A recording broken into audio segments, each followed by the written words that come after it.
बाद आता है the dating of the pre historic period is done scientifically, the technique of radio carb. अब ये डेटिंग क्या होता है मैं बताती हूँ आपको इसके बारे में। देखिए बेटा, जो भी आर्कोलॉजिकल चीजें मिलती हैं, समझ आ रही है मेरी बात, जो भी आर्कोलॉजिकल चीजें हमें मिलती हैं, अब उसकी एज कैसे पता ही लगाई जाती है, ठीक है, कैसे पता लगाया जा सकता है कि ये कितनी पुरानी है, ठीक है।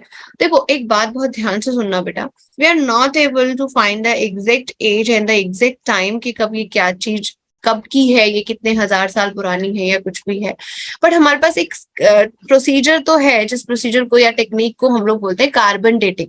समझ रहे हो मेरी बात? What is that? Carbon dating, by which we are able to find out कि कितनी पुरानी हो सकती है चीजें। एग्जैक्टली नहीं, बट हम लोग सम हाउ उस मेन क्या कहते हैं एज तक पहुंच ही जाते हैं कि भाई हाँ इतना तो पुराना होगा ही कम से कम। समझ रहे हो मेरी बात? तो the procedure called as carbon dating important है, ये पूछा जा सकता है, because it is also we can say that the term related to science, ठीक है। कार्बन डेटिंग इसका मतलब क्या होता है?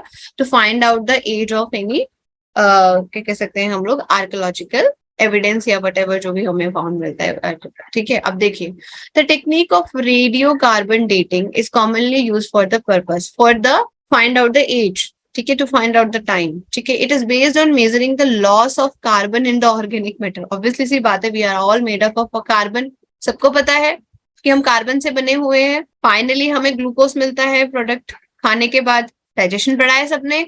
हाँ जी, यस और नो तो बोलो, ऐसे क्यों चुपचाप बैठ गए कि कार्बन के बारे में नहीं पता है? विराज, शिवांश, ऋषभ, द्राश, हाँ जी। कार्बन इज द अल्टीमेट क्या कह सकते हैं हम लोग, हमारे पास मिलती है जो चीजें लास्ट में क्या कहते हैं ग्लूकोज, हमारे पास फूड जो है कन्वर्ट होता है इनटू ग्लूकोज। तो मतलब हमारी किसी भी ऑर्गेनिक मटेरियल के अंदर कितना लॉस ऑफ कार्बन हुआ है, ठीक है, उसी के हिसाब से हम the period of the time को जो है कैलकुलेट कर लेते हैं। Another dating method was known as a dendrochronology, ठीक है। This is refers to the number of the tree rings in a wood, ठीक है, by counting the number of tree rings in the wood. समझ आई मेरी बात? जो tree rings होती है ना, जो रिंग्स होती हैं क्या कहते हैं ट्री के अंदर, ठीक है, उस पे भी उससे पता लगा जाता है कि किस स्टेट मतलब कितनी पुरानी ये वुड हो सकती है। समझ आई? These are some techniques by which we are able to find out the ages of the different things. The stone age is the first of the 3 age system of archaeology, ठीक है। सबसे पहली जो है स्टोन एज थी, which divides into the human technological prehistory into the 3 periods, ठीक है। First is the Stone Age, second is the Chalcolithic age, third one is the Iron Age। समझ गए सब? These are the 3 main periods जिसके बीच में है हम लोगों को जो टेक्निकली हम लोगों ने प्री हिस्ट्री को डिवाइड किया था। First one is the stone age, second one is chalcolithic age, next third one is the iron age. समझ आ गया सबको इतना? ठीक है। अब कैसे पता लगा रहे हैं हम लोग? Different kind of datings use करके, मतलब डिफरेंट काइंड ऑफ टेक्निक्स के हिसाब से हम लोगों ने फिर उनकी एज पता करने के बाद हमने उसको stone age, chalcolithic age and the iron age के अंदर जो है डिवाइड कर दिया 3 प्रोसीजर के अंदर, ठीक है।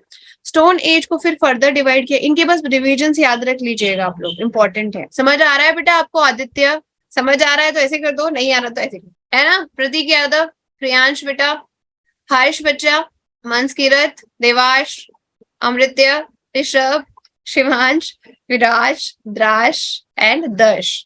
एक्चुअली मैंने बीच में इसलिए पूछ रही हूँ क्योंकि हिस्ट्री में भी थोड़ी सी बोरिंग हो जाती है, और वो भी ये वाला पार्ट, तो थोड़ा सा मतलब पता तो चले कि बच्चे सो तो नहीं बैठे बैठे। अब प्रियांश को देख के सही लग रहा है, ही इज लाइक बहुत गहन सोच में है, क्या हो गया? ठीक है। नाउ स्टोन एज को हम लोग आगे डिवाइड करते हैं इनटू फर्दर 3 पार्ट्स, ठीक है। That is your palaeolithic age, mesolithic age, neolithic age, ठीक है, जिनको हम old stone age, middle stone age and the neo से न्यू समझ लीजिएगा। समझ आई? मीजो से मिडल समझ लीजिएगा, ठीक है। थोड़ा सा ट्रिक आप समझ ही सकते हो। These periods were not uniform through out the Indian सब कॉन्टिनेंट। अब सुनिए मेरे, कई बार क्वेश्चंस में पूछा जा सकता है कि आपके जो स्टोन एज मतलब मेन आपको कितनी एजेस हैं वो, उसके बाद फर्दर स्टोन एज कितने उसमें डिवाइड किया गया, और इनके जो डिफरेंट एजेस के जो नेम है, मतलब जैसे आपको बोला जाए कि palaeolithic age is also known as old stone age, middle stone age, new stone age या नन ऑफ दिस, ऐसे क्वेश्चन भी पूछे जा सकते हैं। उसके अलावा इसमें अभी तक कुछ और नहीं बनता है, ठीक है। No one is going to ask you about the 10,000 BC years ago, ये सब नहीं पूछा जाएगा आप लोगों से, ठीक है, समझ रहे हो सब। पूरा वीडियो देखने के लिए और लेटेस्ट